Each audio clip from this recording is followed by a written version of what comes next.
Welcome back to Forum 13. I'm Phil Bailey.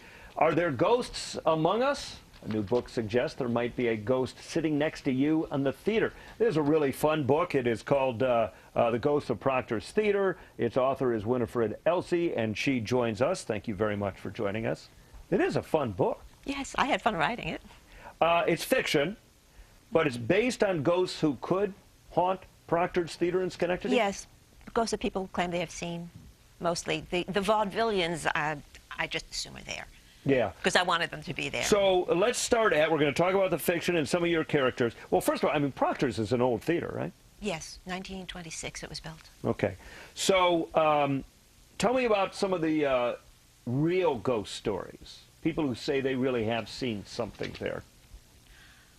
Well, the ones that I used in the book, the people who are supposedly haunting it are real. The murder thing is no. Okay, but tell us about some boys, since I'm assuming most of our viewers haven't read your book yet. Tell us about some of the real ghosts. I mean, people, you know, the ghosts that people say they have seen inhabiting Proctor's. Mostly the dog. A ghost dog? Yes, he was the guard dog that Mr. Proctor bought to keep in the theater. And they named him Azzy, which is short for asbestos, which seemed odd for me, you know, to call something that protects the theater asbestos. But back then they had asbestos curtains on the stage. And they didn't know that there was anything wrong with it. So, you know, for them, asbestos was a protective thing. It that was to protect the crowd, right? If there was a fire backstage, you could drop the curtain and then the crowd would be safe. Yes. Yeah. Okay, so we had the dog, the ghost dog. What about another? What other ghosts have they seen in that theater? They're always white ladies, or gray ladies, you know, and then there was the people who come and sit behind you in the balcony, or there was once when the projectionist was previewing a movie, and he could hear people coming in and sitting behind him to watch the show, but there was nobody there when he turned around. All right, your characters. Tell me about some of those. Well, we have... And I don't mean the living ones. I mean the ghostly ones. Oh, the ghostly ones. Such as, you say, there were a lot of vaudeville performers there. Yeah, there were... People would perform in New York, and they would have a Broadway show, and then they would take a section of it and do the vaudeville tour. And they would come to Proctor's. And I read some of the reviews, you know, from that time period in local news, in the newspaper, and it was an exciting place to be. The most interesting one is, I think it's Billy May, the juggler. He's on YouTube. Really? Funny.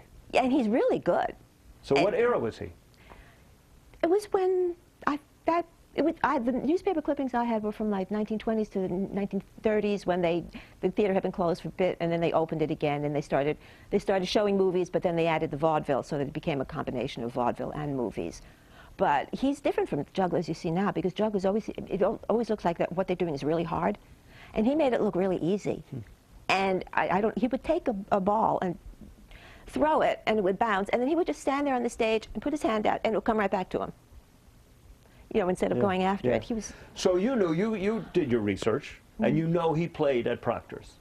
So you go ahead and incorporate him in the... Yeah. Yeah. We're not talking about one ghost in your book, by the way. Oh, no. All right, so where'd you get the idea for the book? Well, my husband works at Proctor's, and my daughter also works at Proctor's. And we've been around for a long time, so we're aware of the things that people say that they see backstage, like Mr. Proctor's chair moving. If it's even Mr. Proctor's chair, there's doubts about that. But and now it's totally missing. If anybody knows where Mr. Proctor's chair is, they should contact Proctor's Historical Society and let them know, because they're looking all over the place for it. Really? His old chair is just gone? Yeah, it was used in the Nutcracker for a few years, and just backstage and moving the things around in the theater. It might be somewhere in the theater, it might be somewhere else, but they would really, really like to find it. All right. So have people seen a ghost of Mr. Proctor? Yes. Yes, Jeff Patrick had seen one. He met him He was one of the people who works at the theater. He was doing, you know, getting ready and something, and Mr. Proctor came in and wanted to know why the lights weren't on yet. And he said, "There's no show here." And he says, "Yes, you know, always, you know." So even a conversation. And then he realized it was Mr. Proctor, but then Mr. Proctor disappeared. Wow, wow.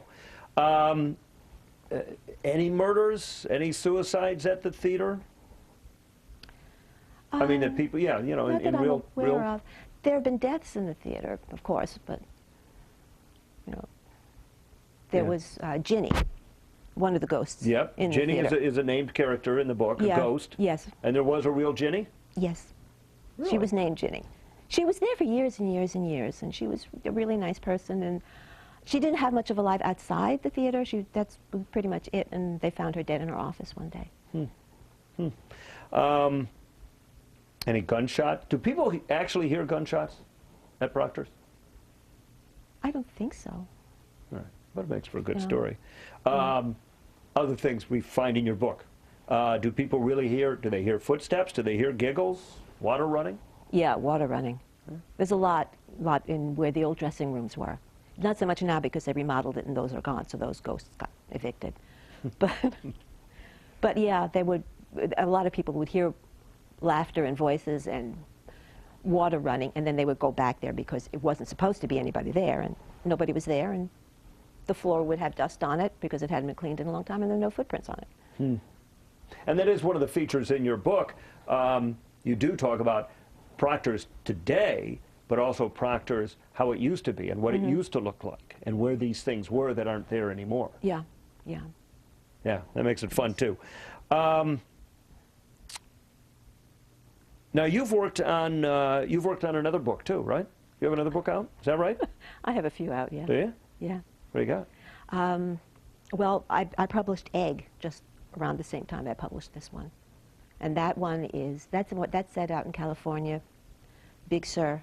And they have, cliffs going along the edge of the water, and fossils will fall out, erode from the cliffs. And if you happen to be walking along the beach at low tide, before the tide comes back and takes them, you can, take the fossils home. And my character is walking along the beach, and she finds what she thinks is an egg, a fossilized egg, and she takes it home to her father, who likes to, clean up fossils and things. And it's not exactly a fossil because a baby dragon hatches from it. All right. Other books? Yes. Well, The Changeling Garden and Here Kitty Kitty were published by St. Martin's about 15 years ago, and they're going to be bringing out e-books of both of those. And I've got the two Tildy books, Tildy and If Only. Those are historical novels. Tildy is just after World War I, but just before the Depression. And she's bipolar and a child of German immigrants. And she's growing up like in the Depression. And this is making it sound very dull, but it's a very complicated book. Yeah, it's a very interesting era. Yeah. Yeah. Does it take place here? No, Staten Island. That's where I grew up. And she goes to Washington Irving High School. I don't know if you're familiar with that. It was a girls' school that they started so girls could actually learn how to make a living in various trades. And she was a commercial artist in that. But then she got kind of she had problems because of the bipolar, so. Yeah. She fights back. And Big Sur, you came up with that?